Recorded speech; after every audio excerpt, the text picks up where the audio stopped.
So if you don't have the time and effort to put into that, and you just say the same thing on across all of the networks, and you said something on that network, it's going to be better than saying nothing. Kind of like bad publicity is better than no publicity kind of Right. attitude.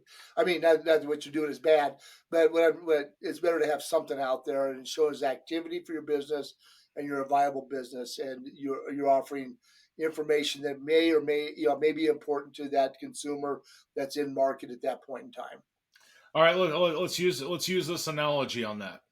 You go up to the mountains, Dean, and we're going fishing, and you decide to sit down on the bank, and it doesn't matter if you're bait fishing, if you're using worms, salmon eggs, if you're fly fishing, or using a lure. If you don't change the type of bait you're using because you're not catching anything, and you keep using the same thing all day long, does that mean you're going to necessarily catch less fish or more fish? It depends on the.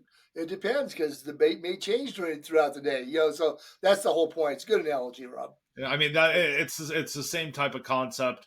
I mean that's where marketing is very much about going out and doing that fishing piece, but doing something is better than doing nothing and putting it out there. Right. That's why if you can get your stuff out there and done. So in the time of doing this, I wrote that up. I've got for a roofer.